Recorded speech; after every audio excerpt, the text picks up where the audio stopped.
अस्सलामुअलैकुम and welcome to AAR pharmacy lectures. आज हम लोग फार्मास्यूटिकल टेक्नोलॉजी का अपना फर्स्ट चैप्टर स्टार्ट करेंगे, नीड ऑफ डोजेज फॉर्म। क्योंकि हमें किसी भी डोजेज फॉर्म की ज़रूरत पड़ती क्यों है, हम टैबलेट, सिरप या कोई भी डोजेज फॉर्म बना रहे हैं, उसकी हमें क्यों ज़रूरत पड़ती है। सबसे पहली चीज़ के पोटेंट नेचर, ड्रग्स हमारी जो है ना बहुत ज़्यादा पोटेंट होती हैं, और दूसरा उसकी जो है ना डोजेज बहुत लो होती है। जितनी भी अब कॉमनली हमारे पास ड्रग्स यूज़ हो रही हैं, वो आपने देखा होगा कि बहुत ही माइन्यूट क्वांटिटीज़ में यूज़ हो रही होती हैं, 5 mg, 10 mg, 200 mg, 300 mg। तो इस तरह mgs में वो ड्रग होती है, मतलब बहुत जो है ना लो डोजेज होती है उनकी। और दूसरा वो पोटेंट नेचर होती है, मतलब जैसे ही उनका थोड़ा भी डोज इधर उधर हुआ तो वो एकदम से उनका इफ़ेक्ट जो है बढ़ जाएगा।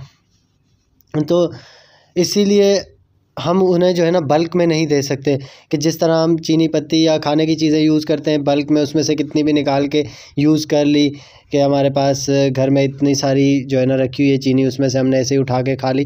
तो ये ड्रग्स का मामला है, इस तरह से हम यूज़ नहीं कर सकते कि बल्क एक हम जो है ना पाउडर दे दें बॉक्स में फिल करके, और उसमें से पेशेंट अपने मुताबिक खुद ही जो है ना अमाउंट ड्रग की ले और निकाल के खा ले।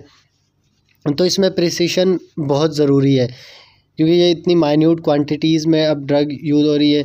जितनी भी अब ड्रग्स देखेंगे ना तो वो ऐसे ही हैं कि बहुत माइन्यूट क्वांटिटी में मिलीग्राम्स में यूज़ हो रही हैं, उसके अलावा बहुत ही जो है ना पोटेंट है।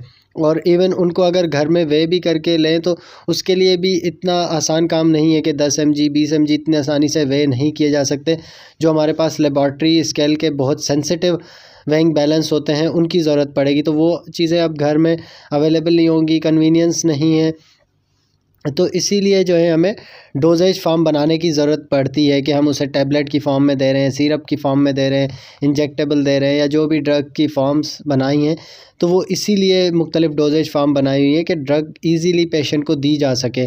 फॉर एग्ज़ाम्पल अगर हम देखें, एक एस्प्रिन ड्रग है हमारे पास, एस्प्रिन जो डिस्प्रिन के नाम से आती है, उसके अंदर 325 mg होती है अमाउंट ड्रग की। अब 325 mg एक आम बंदा किस तरह से उसको जो है ना एक्यूरेटली मेयर करेगा। ये आम सी है, एक एस्प्रिन की टैबलेट है, अगर हम उसे बल्क दे दें, फॉर एग्जांपल वो हमारे पास जो है ना डिस्प्रिन लेने आता है, डिस्प्रिन का हम उसे पाउडर उठा के दे देते हैं, 10 ग्राम 20 ग्राम एक जो है ना बॉक्स में फ़िल करके दे देते हैं कि भाई अपनी डोजेज़ इसी से आप खुद बना लेना, 325 mg आपका डोज़ है। तो वो कैसे उसमें से जो है ना एक आम आदमी आसानी से डोज़ बना पाएगा?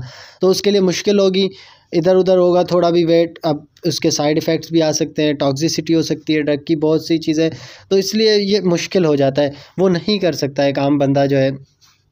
इसके अलावा अब ये देखें तो फिर भी ये एस्प्रिन का बहुत ज़्यादा डोज़ है, 325 mg, मतलब एक फिर भी नज़र आता है कि अच्छा खासा डोज़ है।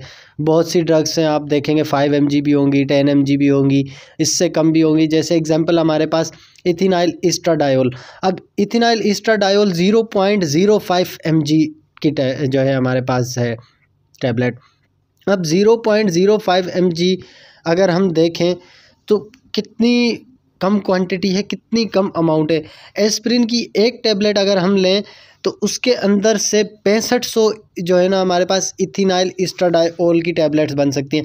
मतलब ये जो है ना 325 mg के मुकाबले 0.05 mg 1/6500 पार्ट है उस एस्प्रिन टैबलेट का। मतलब हम ये कह सकते हैं कि इथिनाइल एस्ट्राडायोल की 6500 टैबलेट बना सकते हैं। हर टैबलेट के अंदर 0.05 mg ड्रग हो, इतनी जो है ना हम टैबलेट बना सकते हैं जस्ट एक एस्प्रिन की टैबलेट में से, एस्प्रिन का जो 325 mg है। तो अब ये कितना मुश्किल काम हो जाएगा 0.05 mg एक्यूरेटली वे करना पेशेंट के लिए, और फिर वो ड्रग लेना उसी अमाउंट में। तो ये चीज़ें जो हैं उनके लिए मुश्किल है, इसीलिए हमें जो है ना डोजेज फॉर्म की ज़रूरत पड़ती है। तो डोज ऑफ ड्रग बहुत माइन्यूट हो, जैसे इथिनाइल एस्ट्राडायोल है या हमारे पास दूसरी ड्रग्स हैं, तो हमें उसकी सॉलिड डोजेज फॉर्म बनानी पड़ती है। टैबलेट या कैप्सूल बनाते हैं हम, टैबलेट और कैप्सूल बनाने के लिए हम सूटेबल फिलर या डाइल्यूएंट्स ऐड करते हैं। डाइल्यूएंट्स ऐसी जो है ना सब्सटेंस को कहा जाता है जो बल्क को बढ़ा कर दें। फॉर एग्जांपल हमारे पास 0.05 mg था, उसके साथ हमने कोई भी डाइल्यूएंट ऐड किया, उसको इतना बना दिया कि साइज़ इतनी हो गई उस रिजल्टेंट डोज की कि उसको फिंगर टिप्स पे आसानी से उठाई जा सके। अब टेबलेट आप देखते हैं, फॉर एग्जांपल डिस्प्रिन की ही ले लें, 325 mg की टैबलेट, अगर आप उसका एक्चुअल वेट करें तो वो 325 mg नहीं होगा, उससे कहीं ज़्यादा होता है हमारे पास। तो उसके अंदर डाइल्यूएंट या फिलर ऐड किए जाते हैं ताकि वो इतनी अमाउंट बन जाए कि उसको हम हाथ में आसानी से उठा सकें और खा लें। तो टैबलेट को या कैप्सूल को इस तरह बनाने के लिए हमें डाइल्यूएंट या फिलर्स ऐड करने पड़ते हैं।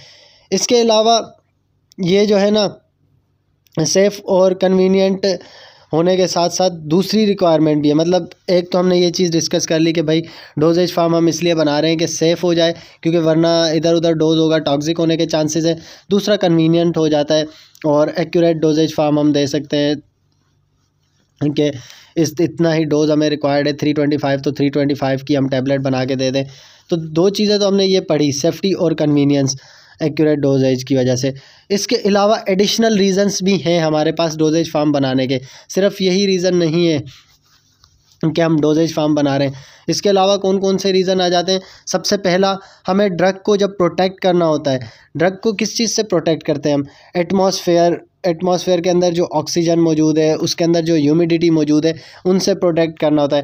क्योंकि बहुत सी ड्रग्स जो है एटमॉस्फेयर से सेंसिटिव होती हैं, जैसे ही उन्हें ऑक्सीजन मिलेगा या थोड़ी भी ह्यूमिडिटी मिलेगी तो वो अपनी केमिकल नेचर चेंज कर लेंगी, वो ख़राब हो जाएंगी ड्रग्स। तो उसको जो है ना बचाने के लिए, प्रोटेक्ट करने के लिए भी हमें जो है कोटिंग देनी पड़ती है टैबलेट्स को। लाइक देखा होगा कि फिल्म कोटेड टैबलेट है या मुख्तलिफ कोटिंग प्रोवाइड कर रहे हैं, या एम्प्यूल्स जो होते हैं इवन इंजेक्शन के, वो फुली सील्ड होते हैं ताकि उनके अंदर एयर नहीं जाए, या दूसरे भी कंटेनर्स होते हैं तो वो एयर टाइट कंटेनर होते हैं कि उनके अंदर एयर नहीं जाए, माहौल से कोई भी ऑक्सीजन वगैरह या ह्यूमिडिटी इंटर नहीं हो पाए।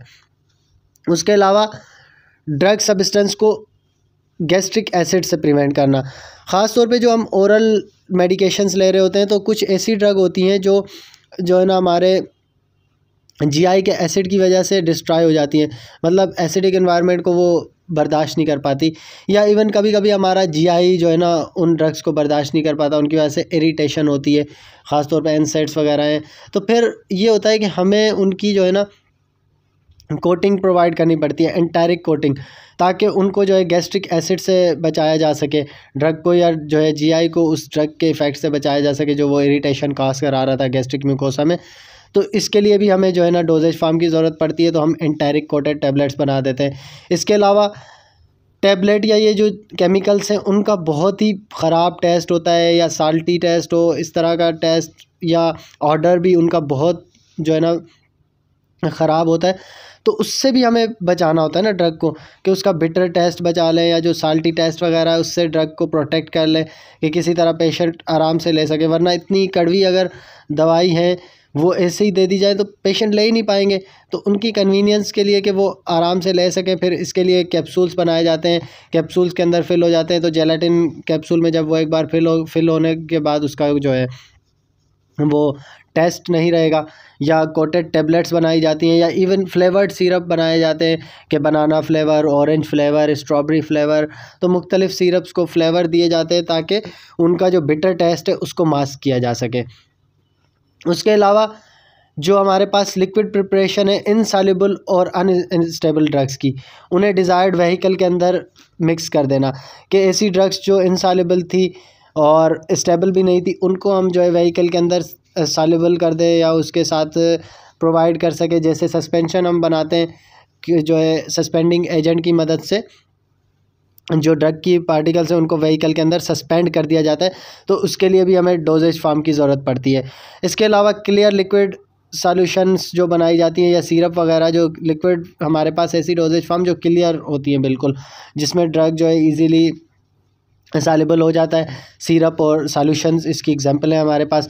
इसके अलावा टाइम कंट्रोल्ड एक्शन अगर हमें रिक्वायर्ड हो, किसी भी ड्रग को मतलब कंट्रोल्ड देना है हमने कि इतने घंटे तक इसका इफ़ेक्ट रहे, तो उसके लिए हम कंट्रोल्ड रिलीज़, स्लो रिलीज़ या सस्टेन्ड रिलीज़ मुख्तलिफ फार्मूलेशंस बना रहे होते हैं। उसके अलावा ऑप्टिमल ड्रग एक्शन प्रोवाइड करना टॉपिकल एडमिनिस्ट्रेशन के थ्रू, मतलब टॉपिकली ड्रग दी जाए, वहाँ से उसका जो है ना मैक्सिमम इफ़ेक्ट प्रोवाइड करना उसी एरिया पे। एग्जांपल्स हैं हमारे पास ऑइंटमेंट, क्रीम, ट्रांसडर्मल पैचेस वगैरह या ऑप्थेल्मिक प्रिपरेशन होती है, ईयर नेज़ल प्रिपरेशन, उनका वहाँ पे टॉपिकल एक्शन प्रोवाइड करना होता है ड्रग का, तो उसके लिए भी हमें डोजेज फॉर्म की ज़रूरत पड़ती है। इसके अलावा इंसर्शन, मुख्तलिफ जो बॉडी कैविटीज़ है या ओरिफाइसेज है बॉडी की, उनके अंदर ड्रग को इंसर्ट करना, लाइक रेक्टली या वेजाइनली सपोजिटरीज़ जो दी जाती हैं, तो उसके लिए भी हमें डोजेज फॉर्म की ज़रूरत पड़ेगी, तभी जो है हम उन्हें इंसर्ट कर पाएंगे। इसके अलावा ड्रग को डायरेक्टली जो है ब्लड स्ट्रीम या टिश्यूज़ के अंदर इंजेक्ट करना हो, लाइक हमारे पास IV, IM वगैरह के थ्रू मुख्तलिफ इंजेक्शंस दिए जाते हैं, तो उसके लिए भी हमें डोजेज फॉर्म की ज़रूरत पड़ेगी। उस ड्रग को उस जो है इंजेक्शन फॉर्म में बना रहे हैं, तभी जो है ना डायरेक्टली ब्लड स्ट्रीम में दे सकते हैं। उसकी स्टेबिलिटी, सब चीज़ें देखी जाती हैं कि वो हमारे जो है ना जाके बॉडी में कोई रिएक्शन तो नहीं कराएगा, डायरेक्ट हम ब्लड में इंसर्ट कर रहे हैं, कोई और प्रॉब्लम्स तो नहीं कराएगा। तो इस तरह की चीज़ें, तो उस सब के लिए हमें जो है एक डोजेज फॉर्म की ज़रूरत पड़ती है। इसके अलावा optimal drug action inhalational therapy के थ्रू हमें देना हो, जैसे हमारे पास इनहेलेंट्स आते हैं या एरोसोल्स वगैरह यूज़ किए जाते हैं, तो उनके थ्रू जो है वहाँ पे सिर्फ इनहेलेशनल रूट के थ्रू रेस्पिरेटरी प्रॉब्लम्स वगैरह हो या इस तरह का, तो उसमें हमें वो इफ़ेक्ट प्रोवाइड करने के लिए भी डोजेज फॉर्म की ज़रूरत पड़ती है। तो इस तरह से मुख्तलिफ हमें साइट ऑफ एक्शन के लिए, मुख्तलिफ कंडीशंस के लिए डोजेज फॉर्म की ज़रूरत पड़ती है। उसके अलावा सबसे मेन रीज़न था कि उसकी जो है ना सेफ्टी को जो है ना देखा जाता है कि एक सेफ़ और एक्यूरेट ड्रग हम दे सकते हैं जब वो एक डोजेज फॉर्म में आ जाती है। बहुत शुक्रिया वीडियो लेक्चर को देखने का। उम्मीद करता हूँ आप लोगों को अच्छे से चीज़ें समझ में आ गई होगी। फर्दर कोई भी कन्फ्यूजन है, कोई भी चीज़ आपको समझ में नहीं आई, तो कमेंट्स में मेंशन कर दें, या मुझे मेरे व्हाट्सएप पे आप लोग मैसेज भी कर सकते हैं कि ये चीज़ फर्दर एक्सप्लेन कर दें। इंशाल्लाह नेक्स्ट हम अपना सेकंड चैप्टर स्टार्ट करेंगे।